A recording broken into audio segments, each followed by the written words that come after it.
नमस्कार। आज मु आपण मानकु नड़िया केली तैयारी करके देखैबी, जहाँकि आम ओडिशार एक पारंपरिक मिठा कहतु बा पिठा कहतु। साधारणतः आम जमती गजा एवं खजा तैयारी करिथाउ, ए नड़िया केली मध्य ठीक सेही भली भाबरे तैयारी कराजिवो। गत वर्ष मु आपण मानकु श्रीमंदिरर परंपरा अनुसार चंदन यात्रा रे हेउथुबा स्वतंत्र केली मध्य तैयारी करके देखैथिली। ता छड़ा हंस केली मध्य करके देखैछि। आज किंतु नड़िया केली बा याकु नड़िया खजा बोली मध्य ओडिशार किछि अंचल रे कुहा जाय, ताकू तैयारी करके देखैबी। एटा मुख्यतः उपकूलवर्ती अंचल एवं दक्षिणांचल रे विशेष भाव में तैयारी करा जायथे। तेबे चलंतु ए नड़िया केली बा नड़िया खजा तैयारी करिया पई एठी मु 2 कप अटा बा गहम चूना को नेइछि। एबे सेथिरे अल्प लुण एवं पाखापाखि 2 चम्मच हब देसी घी को दे दोछि। साधारण आमे जेमती गजा बा निमिकी करिथाउ, ठीक सेही भले भाबरे आमे घी सहित अटा को पूरा भल भाव में मिसई दबा। तापरे एमिति हाथ रे मुठा करके देखिबा, जदि मुठा हे जाउछि ताहले हमर एटा भल खास्ता हबो। अटा घी को भल भाव में मिसई देला परे एबे एथिरे मु कोरा हेतिबा नड़िया को दोछि। जेहेतु आमे नड़िया केली करूछु, जेतिकी परिमाणर अटा सेतिकी परिमाणर नड़िया कोरा को नबा, ताकू मध्य भल भाव में मिसई दबा। अटा सहित घी एवं नड़िया को आमे जिते भल भाव में मंथिबा बा जिते भल मिसैबा आमर केली सेते भल हबो। तापर देखंतु मुझे गोटे मसला देइछि, एटा ऑप्शनल अछि, आपण माने चाहिले देबे नहले नाही। मसला पई मु गोटे अलैच किछि गोलमरीच एवं अल्प जायफल को गुंड करके दे देइछि। सेही मसला को मध्य या सहित पूरा भल भाव में मिसै देइछि। तापरे आमे अल्प अल्प पानी देकी जेमिति अटा चकटी थाउ, ठीक सेही भली भाव में एई अटा को चकटी नबा। देखिकी पूरा सावधानतार सहित अटा को चकटिबे। प्रथमे सब जिनस को भल भाव में मिसेदेला परे जदि दरकार हुए तापरे पानी दे। देखंतु एई भली भाव में आमे अटा को चकटी दबा। मने रखिबे अटा चकटा जमा भी नरम हबनी, जदि नरम हैला आमर केली मध्य जमा भल हबनी। सेइथपई अल्प अल्प पानी देकी आमे जेमिति पूरी चकटा पई चकटी थाउ, ठीक सेही भली भाव में चकटी नबा। तापरे से चकटार एभली भाव में छोट छोट गोल गोल आकार करदेव।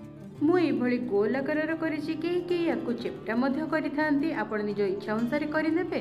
तापरे गोटे जगार घी को गरम हवा को बसैदबा। घी बेसी गरम हवा को देबेनी।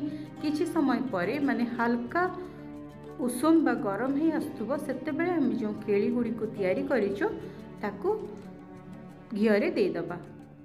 चुलीर आंच को पूरा अल्प रखिकी ही केली गुडी को छाणीबा। मझिरे मझिरे टिके तळ उपर करदेबा। एमिति हेले भीतर पाख मध्य भल भाव में सिझिब एवं केली गुडी को चारि पाखरु भल भाव में छाणी हबो। धीरे धीरे देखंतु एथिरे रंग मध्य बदलिबाकू आरंभ कलेनी। एई भली भाव में जेतेबेले केली गुडी को पूरा सुनेली रंगर हेइ जिवो, आमे सेतेबेले याकू घियरु काढी दबा। ये देखि पारुथिबे केली गुडी को पूरा भल भाव में छाणी हे जाइछि। एबे याकू मु काढी दोछि। तापरे बाकी जो केली गुडी को थिला ताकू मध्य एई भली भाव में छाणी नबा। देखि पारुथिबे द्वितीय थर मध्य देइथिबा केली गुडी को मु भल भाव में छाणी नेछि। पूरा सुनेली रंग आसी जाइछि। एबे आमे याकू चुलीरु काढिकी ठंडा होबा को रखि दबा। नड़िया केली गुडी को ठंडा होबा भितरे आमे एबे चीनी रो सिरा करि दबा। सिरा करबा पे एठी देखंतु मु गोटे जगह को गरम करिया को बसे देछि। एबे सेथिरे गोटे कप चीनी रे आधा कप पानी देकी फुटिबा को रखि दोछि।